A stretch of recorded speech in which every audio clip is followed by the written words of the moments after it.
Afternoon baseball here on the show. Today we've got a good matchup ahead between the Chicago Cubs and the Minnesota Twins. It's time for Twins baseball. Next.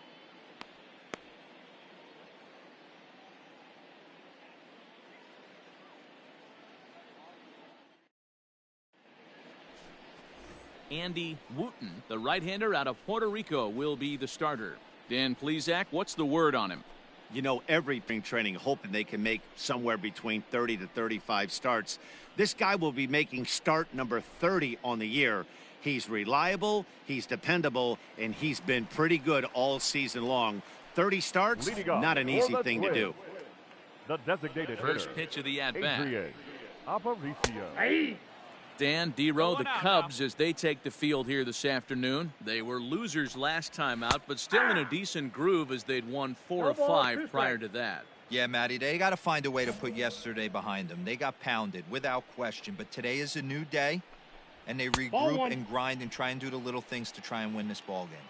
1 ball and 2 strikes to count. There's a ball ripped toward the gap in left center. Legs churning. He's headed for second. And the Twins have something brewing right away. It's a leadoff double. That's how quickly things can change in this crazy game. The pitcher was upset about the call in the previous pitch, which could have been strike 3. Then he serves up one for a double. Good example of why you have to have a short memory in this game.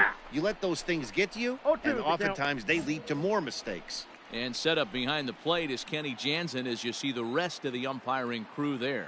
Hey, the book on Kenny Jansen, D-Road, not a very big zone, but he will give you that low pitch below the knees. Yeah, and he's consistent. You're okay with that as an offensive player. He wants to give that pitch below the knees. If this pitcher can execute consistently, you better make the adjustment. Batting third, the shortstop. First pitch on its way. Fastball misses in the dirt as he tried to get him to chase the low one. And he won't bite at that one either. It's 2-0. That's a pretty tough spot for him to deal with in the first inning. Runner in scoring position already, and now he's got the 3-hitter salivating in a good hitter's count. That one's in there, 3-1.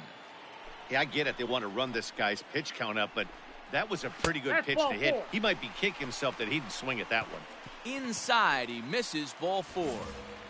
The next Twin up, Jason Guerrero.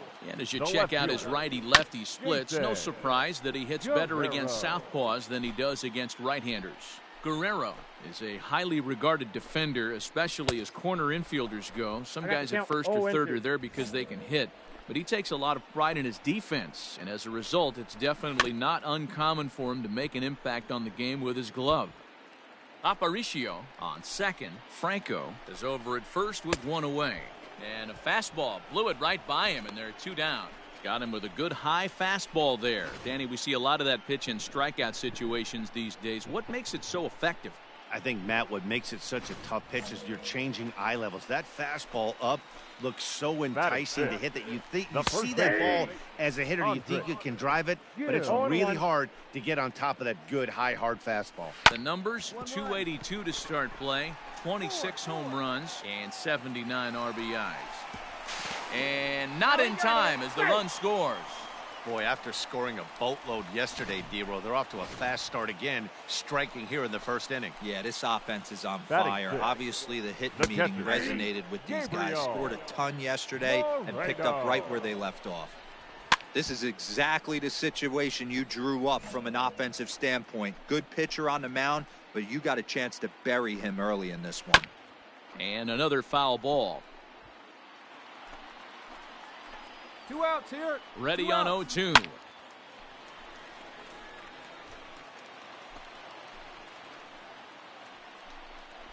Oh, got him looking at the 2-seamer, and that'll end it. Twins.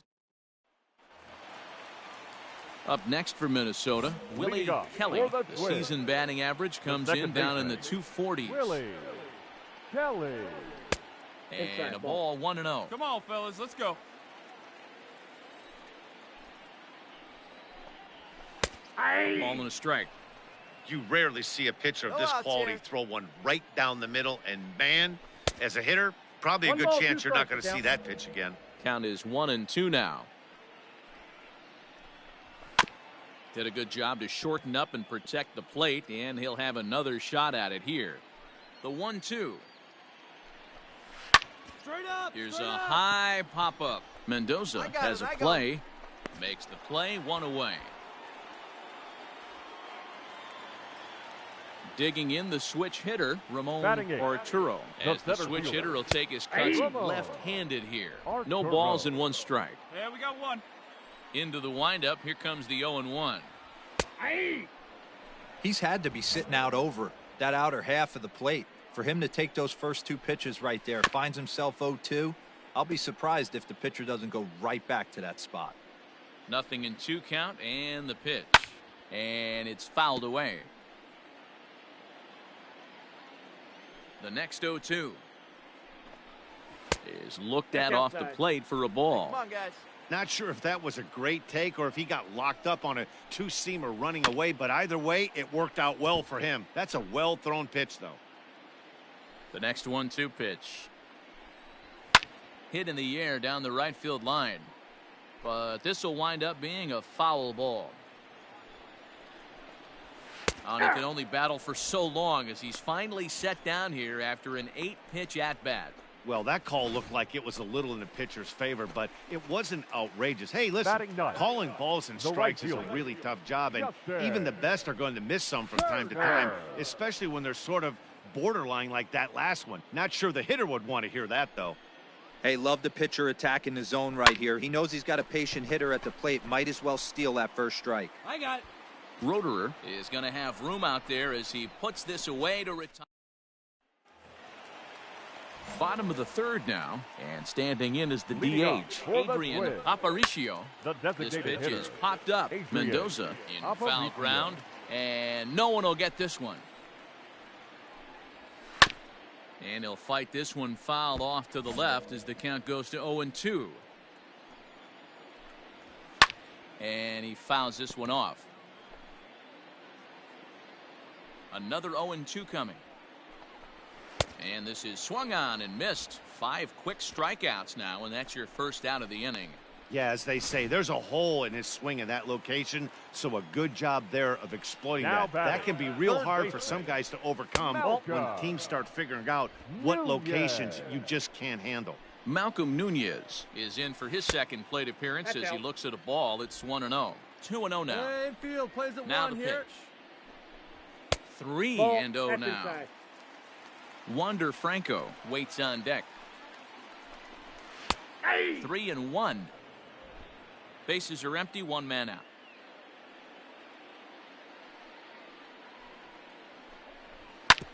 Fastball right back to the mound. And he'll just flip this on to first for the second out of the inning. So stepping in, Wander Franco. He drew a walk his first time up. Didn't quite catch the zone there. Ball one. 2 down now. 2 down. Fouled away. Ready with the 1-1 pitch. Skied in the air to straightaway left. I got it. I got it. Ham is under it, and he makes the catch for out number 3. Set down. Digging in, Jason Guerrero. He'll start things out here in a tie ball game. First pitch fastball off the plate there, and it's ball 1. This guy's been throwing the ball great so far, but he's going to be tested here. 4, 5, and 6 coming up this part of the lineup. 2-0 to the Twins left fielder. Too tight with that one. 3-0. Here we go now. Kind of frustrating as a pitcher when you start an inning off with 3 straight balls like he has here in the 4th. Makes you start wondering what's going on. 3-1 the count now. Strike taken up in the zone. We got 3-2.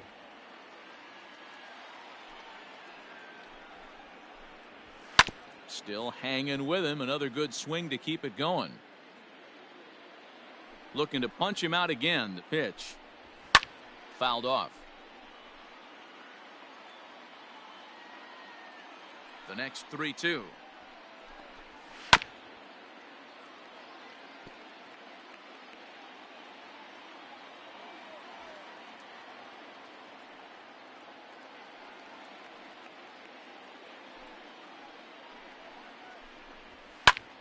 bouncer up the middle. And that's a base hit, so the pressure's on to open up the inning. There's a hard hit ground ball. Pitcher not able to get a glove on it. Hard single up the middle. Yeah, watch your lips right there, Dan. Sent it back right where it came Number from. 19. Andres Gill is in for the second time now as he looks at a ball inside 1-0. A base hit in his first trip. And it looked like ball 2 below the knees, but it's ruled a strike, and that evens the count at 1-1. A 2-ball, 1-strike count to the Twins' first baseman. Both clubs with 3 hits in the ballgame, and it's fouled away.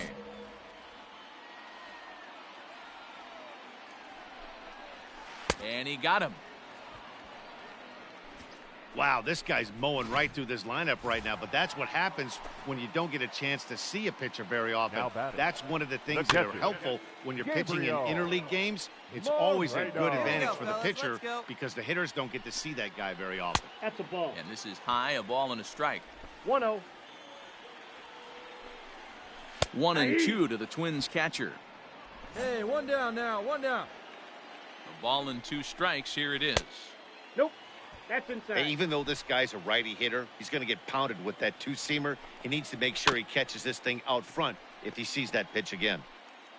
Runner on first here with 1 gone and a 1-1 tie. Oh, a diving stop. There's 1. He's out. But he'll put this in his pocket and be content with just the 1 out. Nice play by the first baseman right there on a dive and have the wherewithal to get up and cut the lead runner down. Terrific play. Second baseman. Now this is shot fouled at home plate. It's 0-1.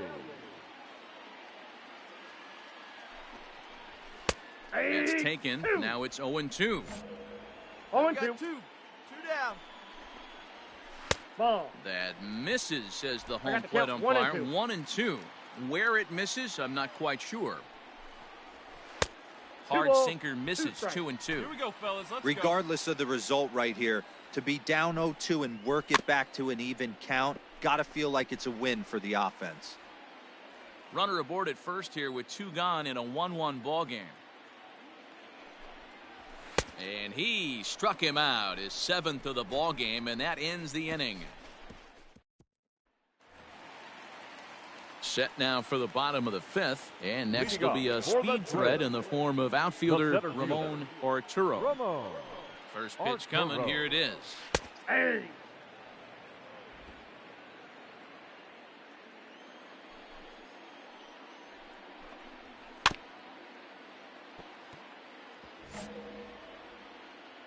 Into the windup. Here comes the 0-2 pitch. And he struck him out. And that's 8 strikeouts thus far. Coming to the plate now, Justin Turner. So far, 0 for 1 with a flyout. Fastball in there for a called strike. Really feels like he's just on cruise control out there on the mound right now. Boy, this is a tight one. You kind of get the feeling like the next team that scores is going to win this one. Sinker misses, and it's 1-2 now.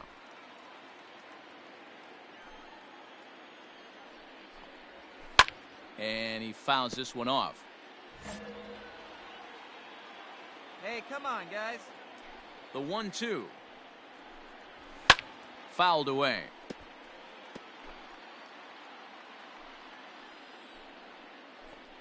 Oh, and he's really got the strikeout pitch working now as he notches number 9 in the ball game. He's got good swing and miss stuff in this game. That's back-to-back Ks, and that was his 9th of the game. If you're striking out 1 or more an inning, you're throwing the ball pretty well. Standing in now, Adrian Aparicio, as the sinker to him finds the zone for strike 1. Fastball, and he's quickly in the hole, 0-2. 0-2 count, and the pitch. And he will strike him out. 10 now in the ball game, and the inning is over. Down go the Twins in order. We've played 5 full, tied at 1 aside.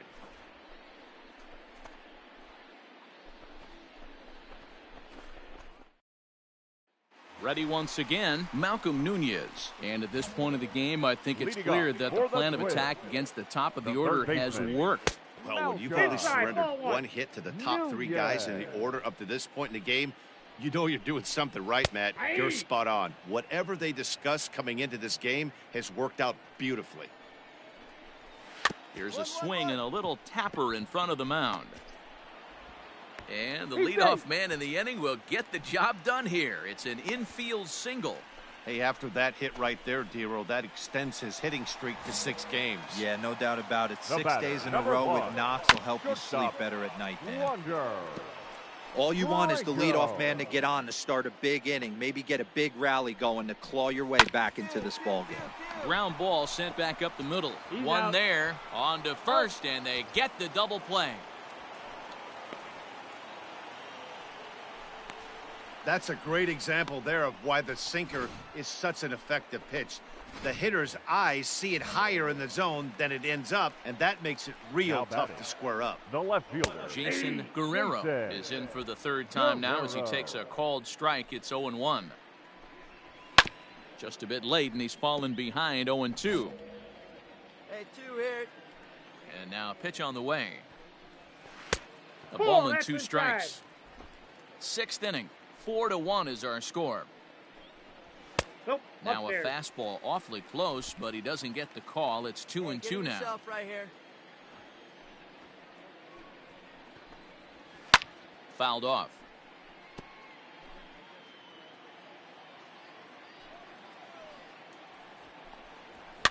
And it's fouled away. The 2-2 one more time. And he fouls this one off. 1 run, 4 hits, and no errors in the ballgame for Minnesota. Fouled away.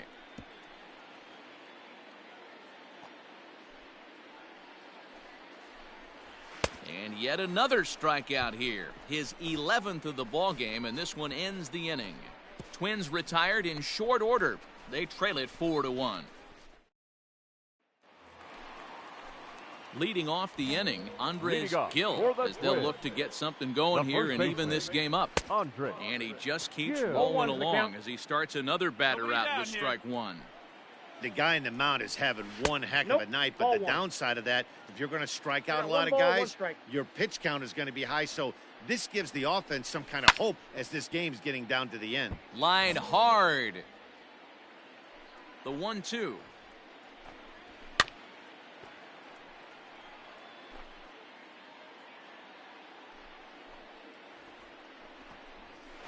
Ball. Keep in mind, people, the longer the at-bat, the higher the likelihood that this becomes his last inning. Swung on and missed. He didn't even come close to contact on a ball way out of the zone. 1 out. Digging in once again, Gabriel Moreno. 0 for 2 for him to this point. And that one right down Main Street. Here we go, guys.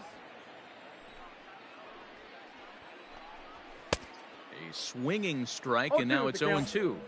Hey, He's still looking great to me out there on the mound. Punched out the first guy in the 7th, and he's jumped ahead in the count right here. Looks like he could stay in this game a while longer. Hit out towards second. He'll get to this one deep in the hole. A flip from short right gets him, and there are 2 away. Ready for another chance? Willie Kelly. He'll look to bounce back after striking out his last time up. Hit on the ground to third. Throw in time, and the side is retired. Twins are set down 1-2-3, and this is still a 4-1 ball game. Alberto Guerra is on to pitch out of the bullpen in the bottom half of the 8th. This was an awfully quick series, and it ended in a split. I have a feeling these 2 teams could have played a 20-game series and would have ended tied. 2 evenly matched, well-coached ball clubs. 10-4 the final in this game. The Chicago Cubs came through when it mattered in the 9th on the way to the win. Phil Medina earns his 3rd win of the year in relief. So that just about does it for Mark DeRosa, Dan Plesac, Heidi Watney, and our entire crew. I'm Matt Vasgersian. You've been watching MLB The Show. For more, make your way over to theshownation.com.